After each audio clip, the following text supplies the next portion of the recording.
دیکھیں یہ تو اجماعی عقیدہ ہے. ما کان ما یکون کا مطلب پتہ ہے آپ کو؟ ما کان وما یکون، جو کچھ تھا جو کچھ ہونے والا ہے، اس کا علم اللہ کو پہلے ہی ہے، اور اللہ نے مخلوقات کی پیدائش سے پہلے تقدیر میں سب کچھ لکھا ہوا ہے. اس کے اوپر درجنوں آیات قرآن کی گواہ ہیں اور سینکڑوں احادیث بخاری و مسلم کی گواہ ہیں. بلکہ بخاری مسلم میں اگر آپ کتاب القدر چیپٹر پڑھ لیں نا، تقدیر والا، اور وہ تقدیر والا چیپٹر آپ کو مشکات میں کمبائنڈ فارم میں پہلی جلد کے اندر کتاب الایمان کے اندر ہی آپ کو تقدیر والا چیپٹر مل جائے گا. تو آپ کو کئی ایک باتیں، اور یہ مسلمانوں کا ایک اجماعی عقیدہ ہے. اس کے دلائل مجھے لوگوں کے سامنے رکھنے کی ضرورت نہیں ہے. باقی یہ جو آیت ہے بہت کریٹیکل آیت ہے. اس طرح کی اور آیات بھی قرآن حکیم میں ہے جس کے ساتھ لوگ مسچیف کرتے ہیں بظاہر ان الفاظ کے ساتھ، یعنی مطلب وہی نکلتا ہے جو وہ نکال رہے ہیں. لہذا یہ بات یاد رکھیں اصولی طور پہ قرآن کے حوالے سے کہ قرآن حکیم کو آپ نے ٹوٹیلٹی میں لینا ہے، پک اینڈ چوز نہیں کرنا. قرآن کا ایک بیانیہ ہے نا، ایک ڈاکٹرن ہے نا. کچھ چیزیں اس نے کسی اور جگہ پہ قرآن کی کسی صورت میں بیان کی ہوئی ہیں، کوئی چیزیں کسی اور جگہ پہ. بعض اوقات قرآن حکیم میں جو آیات آتی ہیں ان کا کانٹیکسٹ انہی آیات کے ساتھ نہیں ہوتا، کہیں اور ہوتا ہے. یہ بڑی حیران کن بات ہے، یہ دنیا میں بھی ہو جاتا ہے. مثلا اگر میں آپ سے کہوں کہ ڈاکخانے میں بل صبح 9 سے 5 بجے تک جمع ہوتے ہیں، یہ پرفیکٹ جملہ ہے. لیکن آپ سنڈے والے دن پہنچ جائیں ڈاکخانے اور آگے ڈاکخانہ بند ہو تو آپ کے علی بھائی نے جھوٹ بولا ہے؟ نہیں. میں کہوں گا یہ تو انڈرسٹوڈ تھا کہ اتوار کی چھٹی. وہ کہ جی آپ نے بتایا تو نہیں تھا. تو میں کیا کہوں گا کہ یار بتانا ضروری تھا، یہ تو انڈرسٹوڈ ہے. وہ کہنے جی آپ کانٹیکسٹ کیوں نہیں بیان کیا؟ میں وہ کانٹیکسٹ کی ضرورت نہیں تھی، کانٹیکسٹ آلریڈی تمہیں پتا ہے کہ ادر دین سنڈے کی بات ہو رہی ہے. اور اگر آپ اسلام آباد میں ہوں گے اور آپ کسی ایسے بینک میں جا رہے ہیں جو ہیڈ آفس ہے تو پھر سیٹرڈے بھی آف ہوگا. تو آپ کہیں جی سیٹرڈے سنڈے نہیں آپ نے بتایا. تو چیزیں بعض اوقات ساتھ ہی کانٹیکسٹ بیان کیا جاتا ہے، بعض اوقات الگ سے. اچھا یہ جو آپ نے آیت پڑھی وہ کون سی تھی؟ سورہ ال عمران کی آیت نمبر 142. اعوذ باللہ من الشیطان الرجیم. آپ یہ بھی دیکھیں، یہ کریٹیکل چیز ہے. سورہ ال عمران آیت نمبر 142 میں اللہ تعالیٰ کی ذات کے حوالے سے، اور وہ کہتے ہیں جی قرآن حکیم میں جو غیر مسلم تو اعتراض کرتے ہیں، کہتے ہیں قرآن میں تو آپ نے خود اللہ کی توہین ہوئی ہے، تو ہم نے کیا توہین کرنی ہے؟ اللہ کے علم کی توہین تو نعوذ باللہ خود قرآن میں ہوئی ہے، نعوذ باللہ من ذالک. تو وہ یہ آیت پیش کرتے ہیں. ہاں اللہ تعالیٰ فرماتا ہے کہ ام حسبتم ان تدخلوا الجنہ، کیا تم یہ گمان کرتے ہو کہ تم جنت میں اسی طریقے سے داخل کر دیے جاؤ گے؟ وَلَمَّا يَعْلَمِ اللَّهُ الَّذِينَ جَاهَدُوا مِنْكُمْ، جبکہ اللہ تعالیٰ نے ابھی تک نہیں جانا کہ تم میں سے کون جہاد کرنے والا ہے. وَيَعْلَمَ الصَّابِرِينَ، اور نہ ہی اللہ تعالیٰ نے یہ جانا ہے کہ کون صبر کرنے والا ہے. اچھا لفظی ترجمہ تو یہی ہے جانا. یہ جانا اگر آپ یہ لیں گے کہ اللہ نے ابھی نہیں جانا، یعنی اللہ کو ابھی تک پتہ نہیں چلا جب تک کچھ کام ڈال نہ لو، تم ایمان کی روش اختیار نہ کر لو یا منافقت کی. اور ایک معنی اس کا اس طرح بھی لیا جا سکتا ہے کہ اللہ تعالیٰ کے تو علم میں ہے لیکن اللہ تعالیٰ نے تمہیں ایکسپوز ابھی تک نہیں. اسی لیے اعلیٰ حضرت کا ترجمہ بہت بیسٹ ہے. اور وہاں وہ پھر دیوبندیوں اور اہل حدیثوں کو رگڑا لگاتے ہیں. اہل حدیث اور دیوبندیوں نے اس کا لفظی ترجمہ کیا ہے. قرآن کا لفظی ترجمہ کرنا ظلم ہے. قرآن کا با محاورہ ترجمہ ہونا چاہیے. کیوں؟ ترجمہ عربی زبان کا عربی میں نہیں آپ کر رہے، اردو میں کر رہے ہیں. عربی میں ذلیل کہتے ہیں کمزور کو، اردو میں ذلیل کہتے ہیں کمینے بندے کو. تو اب کیا کریں گے؟ آپ پھنس جائیں گے. عربی میں مکر کا لفظ یعنی نٹوریس کے طور پہ بھی استعمال ہوتا ہے اور دوسرے معنوں میں، اور اردو میں تو ہوتے ہی نٹوریس ہے. تو اعلیٰ حضرت نے واللہ خیر الماکرین کا ترجمہ کیا، اللہ سب سے بڑھ کر خفیہ تدبیر فرمانے والا ہے. یہاں پہ بھی اعلیٰ حضرت نے جو ترجمہ کیا نا وہ یہ ہے کہ اللہ تعالیٰ نے ابھی تک نہیں جانچا، جانا نہیں جانچا. لفظی ترجمہ جانا ہی بنتا ہے، لیکن اعلیٰ حضرت نے ترجمہ کیا با محاورہ قرآن کے کانٹیکسٹ کا خیال رکھتے ہوئے. بالکل صحیح ترجمہ کیا. اب کانٹیکسٹ یہاں پر تو ساتھ تھوڑا سا اشارتاً ہے، لیکن اصل میں ایک بڑی مشہور سورت ہے سورۃ العنکبوت، اس کا سٹارٹ ہی بڑا جاندار ہے. وہاں پہ آپ کو ان چیزوں کا، اس لیے میں نے کہا نا قرآن کی ڈاکٹرن آپ کو کلیئر ہونی چاہیے. جب تک پورا بیانیہ کلیئر نہیں ہوگا نا آپ پھر قرآن کو سمجھیں. الف لام میم احسب الناس ان یترکوا ان یقولوا آمنا، کیا لوگ یہ سمجھتے ہیں کہ ہم لوگوں کو اس بات پہ چھوڑ دیں گے کہ وہ کہیں گے بس ہم ایمان لے آئے، یعنی جو کچھ بھی ہے تیرے محبوب کی امت سے آپ اپنے آگے کچھ نہیں کرنا، اس پہ چھوڑ دیے جائیں. وَهُمْ لَا يُفْتَنُونَ، اور اللہ انہیں آزمائے گا نہیں. یہ آپ جانچنے کا ذکر آ گیا. یہ فتنہ جو میں اکثر کہتا ہوں نا، فتنہ عربی والا، یہ فتنہ عربی والا، پنجابی والا نہیں. ابھی تو تمہیں آزمایا ہی نہیں گیا.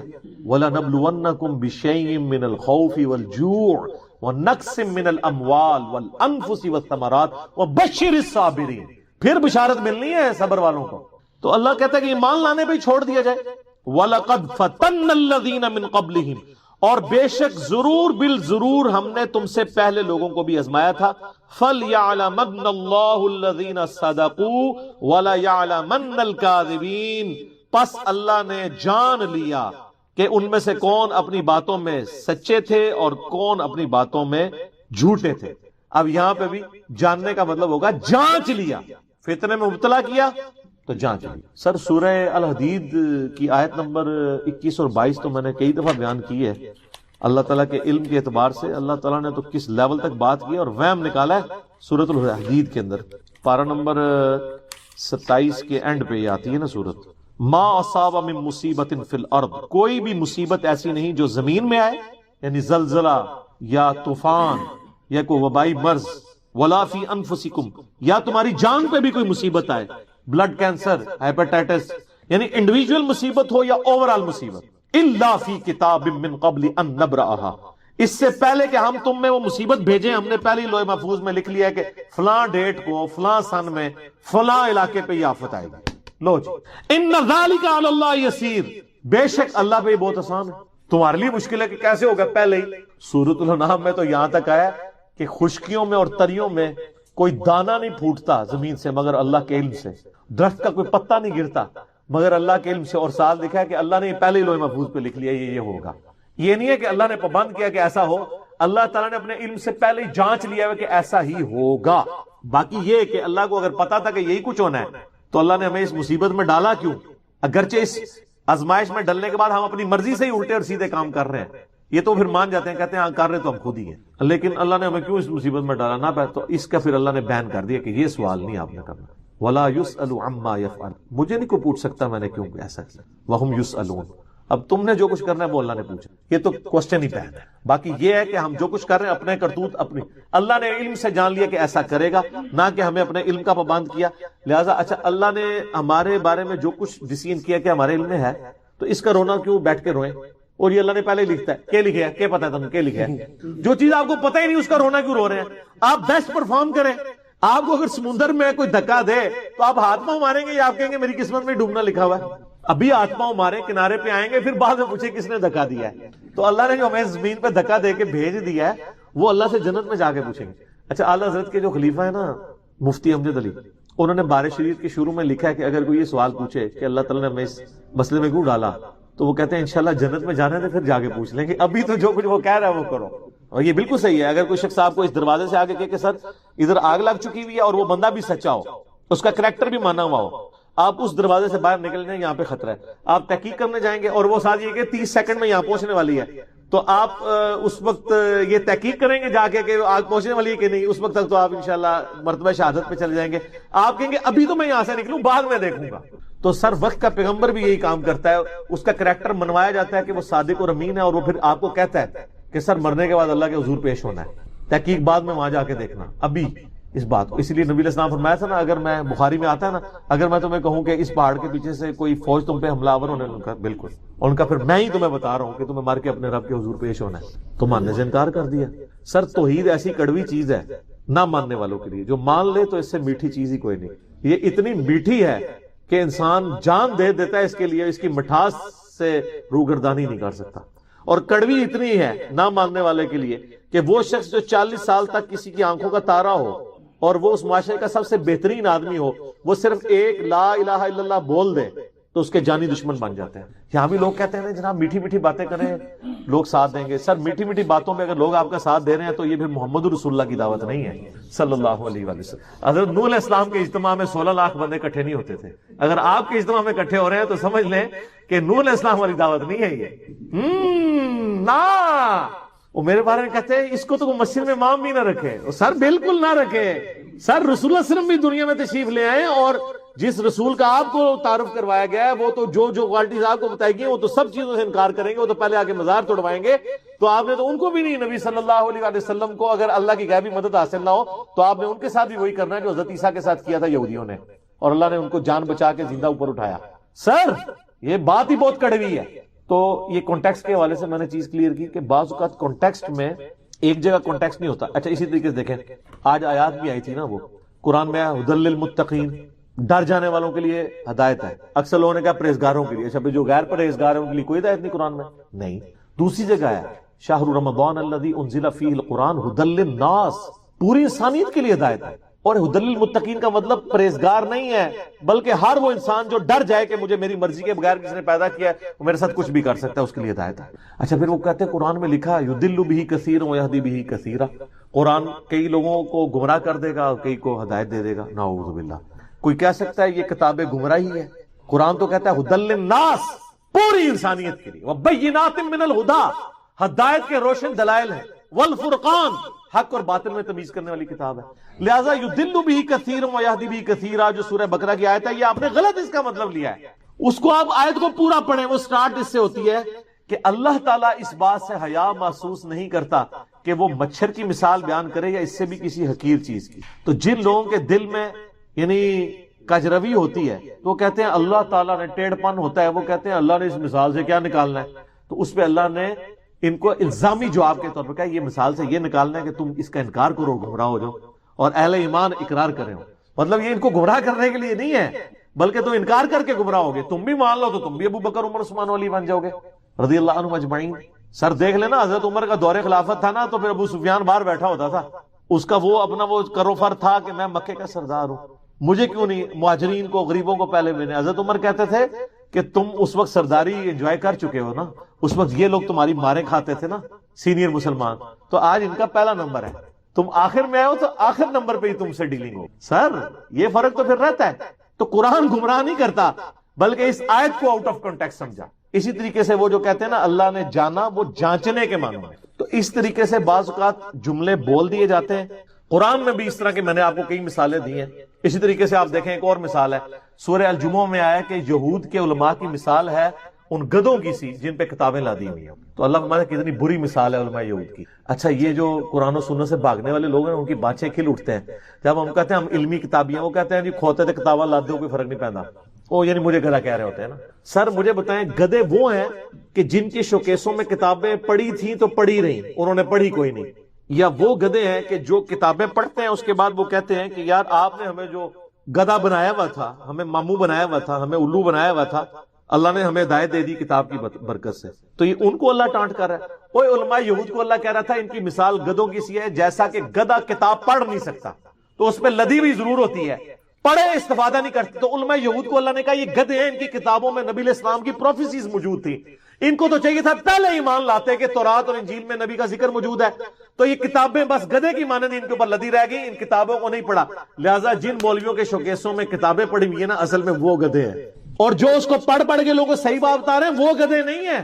کوئی گدھا استفادہ نہیں کر سکتا. تو کتاب سے استفادہ نہ کرنے والے کو اللہ نے گدھا کہا ہے، اور جو کتاب سے استفادہ کرتا ہے تو اس کو تو اللہ نے کہا انما یخشی اللہ من عبادہ العلماء، اہل علم کو اللہ کی خشیت. ان کے لیے تو یہ نہیں. تو اسی کو میں نے اسی آیت کو ٹرانسلیٹ کیا ہے نا کہ بابوں کا خدا اور ہے اور کتابوں کا اور.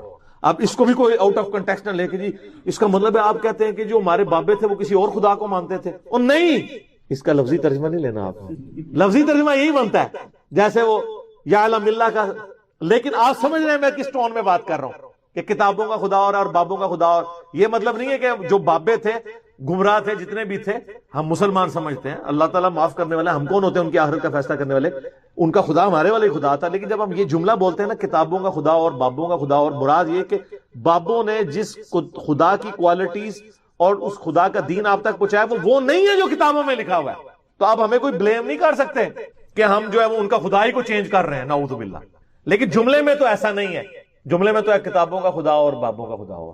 لہذا جملے نہ پکڑا کریں. اس طرح ایک ہمارے بھائی نے ایک دفعہ جملہ پکڑا، وہ میرے پمفلٹ ہے رسول اللہ کی آخری وصیت ہے، اس پہ لکھا ہے نبی علیہ السلام نے اپنی وفات کے بعد امت کو وحی کے حوالے کیا، کتاب و سنت کے، کسی بزرگ کے حوالے نہیں کیا. اس جملے میں کوئی خرابی ہے. وہ کہتے ہیں آپ نے لکھا ہے وفات کے بعد، آپ لکھیں وفات سے پہلے، کیونکہ وفات کے بعد تو وہ کیسے حوالے کر کے گئے، قبر سے باہر نکلے تھے.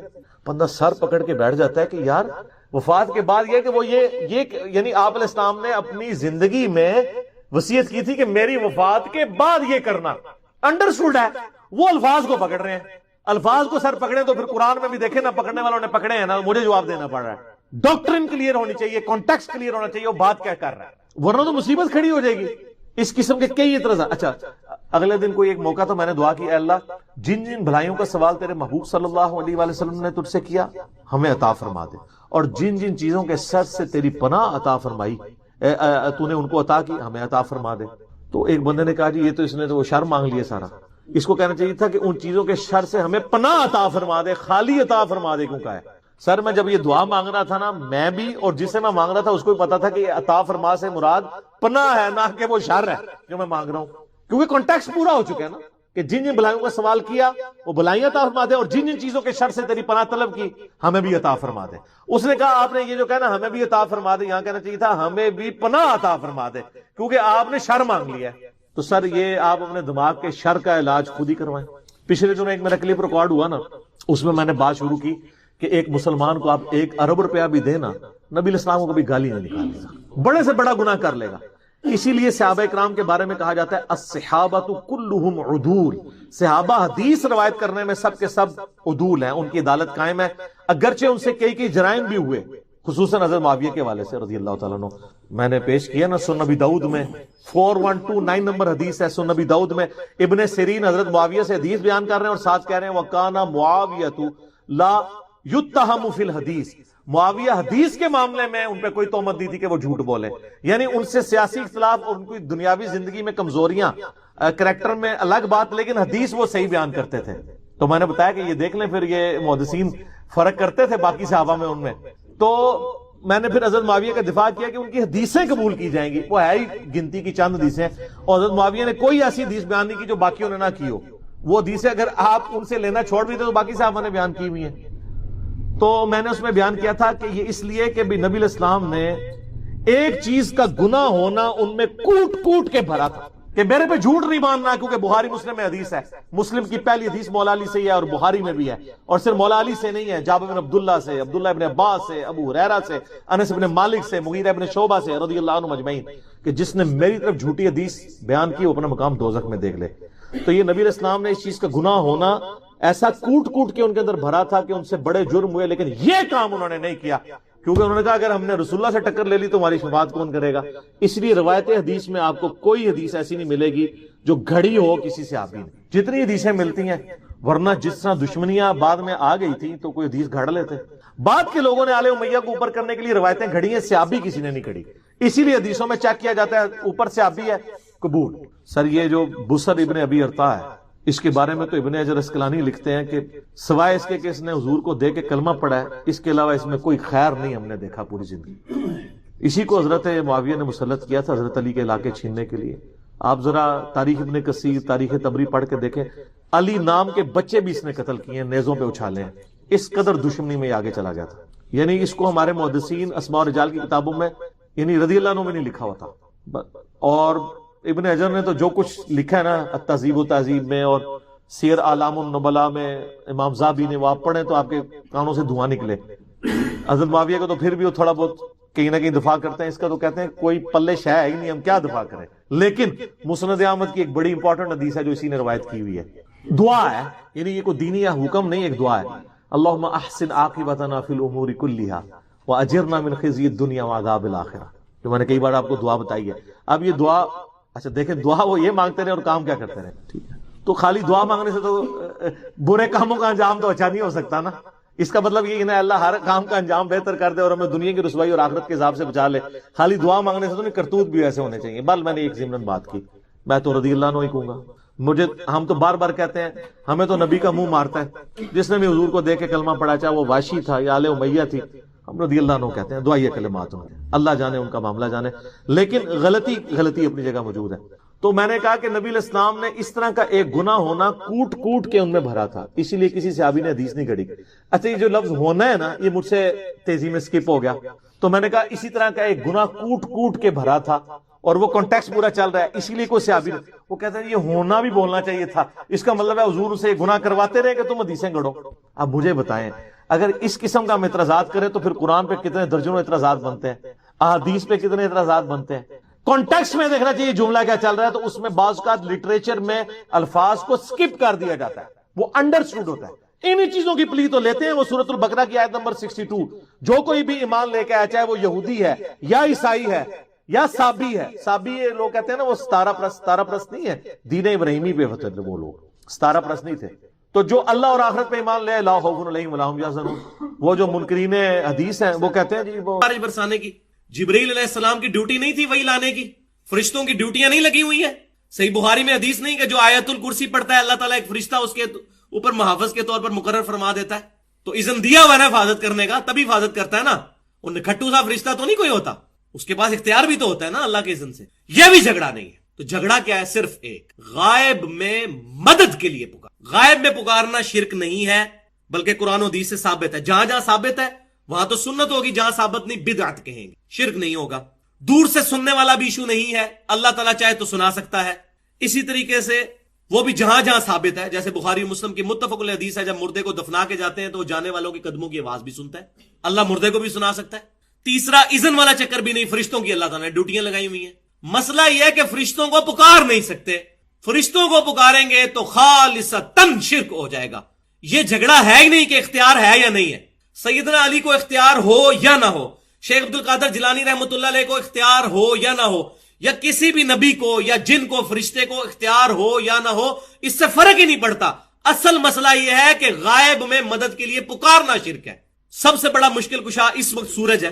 سائنٹیفک فیلڈ کے لوگ سمجھتے ہیں پوری دنیا کا نظام سورج کی وجہ سے چل رہا ہے۔ سورج کی وجہ سے زمین پہ موسم تبدیل ہوتے ہیں، سمندروں کا پانی ویپوریٹ ہو کر گلیشیئرز کی شکل میں پانی جمع ہوتا ہے پہاڑوں پر، وہاں سے وہ چلنا شروع ہوتا ہے۔ پوری دنیا کا نظام، پودے اپنی خوراک سورج کی روشنی سے بناتے ہیں فوٹو سنتھسس کے ذریعے، پودوں کو جانور کھاتے ہیں، ہم جانوروں کو کھاتے ہیں، پورا سسٹم سورج کی وجہ سے چل رہا ہے۔ تو ہم کیا کہیں گے؟ المدد یا سورج۔ سورج کو پکارنا شرک ہے۔ سورج نہیں نکلے گا، اللہ کو پکاریں گے۔ سورج نکلے گا اور بارشیں نہیں ہوں گی، اللہ کو پکاریں۔ یہ مسئلہ یہ ہے، اس کو سمجھ لے، غائب میں مدد کے لیے پکارنا شرک ہے۔ وَإِيَّاكَ نَسْتَعِينُ۔ لہٰذا یہ جو جنید جمشید صاحب نے ایک دیوبند کے مفتی کی جو نعت پڑھی، فرشتوں یہ پیغام دے دو کہ خادم تمہارا سعید آ رہا ہے، یہ شرکیہ جملہ۔ فرشتے کو پکارنا بھی غائب میں شرک ہے۔ فرشتوں بے شک اللہ تعالیٰ نے ان کو ڈیوٹی پہ مامور کیا ہے، سنن نسائی میں صحیح حدیث ہے کہ زمین پہ کچھ فرشتے سیاحت کرتے ہیں اور میرے امتیوں کا سلام میرے تک پہنچاتے ہیں، لیکن فرشتوں کو پکار نہیں سکتے۔ ہم کیا کہتے ہیں؟ اللہم صلی علی محمد، اے اللہ آپ محمد صلی اللہ علیہ وسلم پر دروشی بھیجیں۔ فرشتوں کو پکارنا شرک ہو جائے گا۔ تو یہ بات سمجھ لیں، فرشتوں کو یہ نہیں کہہ سکتے فرشتوں بارش برسا دو کہ گرمی کا موسم قریب آ رہا ہے، یہ شرک ہو جائے۔ اس مسئلے میں بہت احتیاط کی ضرورت۔ تو یہ اصل مسئلہ ہے جو میں نے آپ کو بتایا، جو اصل پرابلم ہے۔ اب اس میں دو مثالیں صحیح بخاری اور صحیح مسلم سے پیش کر دیتا ہوں، دونوں کو بلکہ یکجا کر کے بیان کر دیتا ہوں۔ بخاری و مسلم میں، صحیح بخاری کتاب المغازی چیپٹر میں، اور صحیح مسلم میں کتاب الامارہ چیپٹر میں، کہ 70 صحابہ کو دھوکے سے شہید کیا گیا۔ تو وہ جب صحابہ شہید ہونے لگے تو انہوں نے کہا، اے اللہ ہمارے نبی کو ہمارے حال کی خبر کر دے کہ ہم تجھ سے مل چکے اس حال میں کہ تو ہم سے راضی، ہم تجھ سے راضی۔ نبی صلی اللہ علیہ وسلم مدینہ شریف میں بیٹھے ہوئے، اللہ تعالیٰ نے جبرائیل علیہ السلام کو بھیجا، اور پھر آپ صلی اللہ علیہ وسلم نے فرمایا کہ میرے پاس ابھی وحی آئی ہے اور مجھے بتایا گیا کہ تمہارے ساتھیوں کو دھوکے سے شہید کر دیا گیا، اور انہوں نے شہید ہوتے نبی صلی اللہ علیہ وسلم دنیا میں موجود ہیں۔ کسی صحابی نے نہیں کہا یا رسول اللہ انظر حالنا، یا حبیب اللہ اسمع قالنا۔ ان کو پتا تھا یہ شرک ہے۔ آپ صلی اللہ علیہ وسلم دنیا میں موجود ہیں، صحابہ نے آپ صلی اللہ علیہ وسلم کو نہیں پکارا، بلکہ کہا اے اللہ ہمارے نبی کو ہمارے حال کی خبر کر دے۔ کیوں نہیں پکارا؟ ان کی تربیت ہی یہ نہیں ہوئی تھی۔ تو آج بھی یہ بات نہیں کہی جائے، اس وقت نہیں کہی جب نبی صلی اللہ علیہ وسلم دنیا میں موجود تھے۔ ابھی تو عالم برزخ میں زندہ ہے، دنیا سے چلے گئے ہیں، ہماری کوئی کمیونیکیشن ڈائریکٹ ان کے ساتھ نہیں، اللہ تعالیٰ ہمارا درود و سلام ان تک پہنچاتا ہے۔ اس وقت صحابہ کرام نے نہیں پکارا۔ میں سمجھتا ہوں یہ ایک مثال کافی ہے اس کو بات کو سمجھنے کی۔ تو دعا عبادت ہے، اس پر کچھ آیات جو ہیں وہ میں اس میں بیان کرنا ضروری سمجھتا ہوں تاکہ یہ بات سمجھ آ جائے۔ تو اس سے پہلے یہ بات سمجھ لیں کہ اگر قرآن کی یہ شروع میں آیت آ گئی نا، ایاک نعبد و ایاک نستعین، تو سورۃ النساء کی آیت نمبر 82 ہے کہ قرآن اگر اللہ کے علاوہ کسی اور کی طرف سے نازل ہوا ہوتا تو تم اس میں بہت زیادہ کنٹراڈکشن، اختلاف پاتے۔ اتنی موٹی کتاب کو بندہ لکھے نا تو وہ بھول جائے گا میں پہلے صفحے پہ کیا لکھ کے آیا ہوں، آگے جا کے ہوتا ہے اس کے الٹ ہی کچھ لکھ دے۔ تو اللہ تعالیٰ نے فرمایا کہ یہ اس کا غلطیوں سے پاک ہونا اس چیز کی نشانی ہے کہ یہ اللہ کا کلام ہے۔ بھائیو اگر قرآن کے شروع میں آیا نا ایاک نعبد و ایاک نستعین، پورے قرآن میں کوئی آیت نہیں پھر آپ کو ملے گی جس سے یا علی مدد یا شیخ عبد القادر جیلانی مدد ثابت ہو جائے، کیونکہ قرآن میں اختلاف نہیں ہوگا۔ اور حدیثیں اگر ملے تو ویسے ہی قرآن پہ پیش کی جائیں گی، سیدھی سی بات ہے۔ کوئی صحیح حدیث قرآن کے خلاف نہیں ہو سکتی. یہ ہمارا ٹچ سٹون ہے, کسوٹی ہے جو سنیاروں نے رکھی ہوتی ہے, ٹچ سٹون اس کو کہتے ہیں. اس پر پرکھا جائے گا تمام چیز. یہ اللہ کی کتاب, انا نحن نزلنا الذکر وانا لہ لحافظون. تو دعا عبادت ہے, اس کے لیے یہ ایک آیت بہت زبردست سورۃ البقرہ آیت نمبر 186. بسم اللہ الرحمن الرحیم. وَإِذَا سَأَلَكَ عِبَادِي عَنِّي فَإِنِّي قَرِيبٌ. اے محبوب صلی اللہ علیہ وسلم, میرے بندے آپ سے پوچھتے ہیں میرے بارے میں تو ان سے فرمائیے میں تمہارے بالکل قریب ہوں. اجیب الدعوۃ الداع اذا دعان. پکارنے والے کی پکار کو سنتا ہوں جب وہ مجھے پکارے. فَلْيَسْتَجِيبُوا لِي. تو ان کو بھی چاہیے کہ وہ میرا حکم مانے. وَلْيُؤْمِنُوا بِي لَعَلَّهُمْ يَرْشُدُونَ. اور مجھ پر ایمان لائیں تاکہ یہ فلاح پا جائیں, رشد و ہدایت پا جائیں. تو اس آیت کے اندر بالکل کلیئر کٹ اللہ تعالیٰ نے ارشاد فرمایا کہ جب میرے بندے آپ سے میرے بارے میں پوچھ رہے ہیں تو فرمائیے میں تمہارے بالکل قریب ہوں, دعا کرنے والے کی دعا قبول کرتا ہوں. تو ان کو چاہیے کہ میرا حکم مانے, مجھ پر ایمان لانے کا حق ہی یہی ہے تاکہ یہ کامیاب ہو سکیں. تو اس میں بھی دعا کی طرف ترغیب دلائے گی کہ اللہ سے صرف مانگنی. دوسری آیت, یہ بہت سخت ترین آیت ہے, سورۃ النمل کی آیت نمبر 63. بسم اللہ الرحمن الرحیم. امن یجیب المضطر اذا دعاہ. بھلا کون ہے وہ جو مصیبت میں گھرے ہوئے شخص کی فریاد کو سن لیتا ہے. وہ یکشف السوء. اور اس سے برائی کو دور کر دیتا ہے, اس کی تکلیف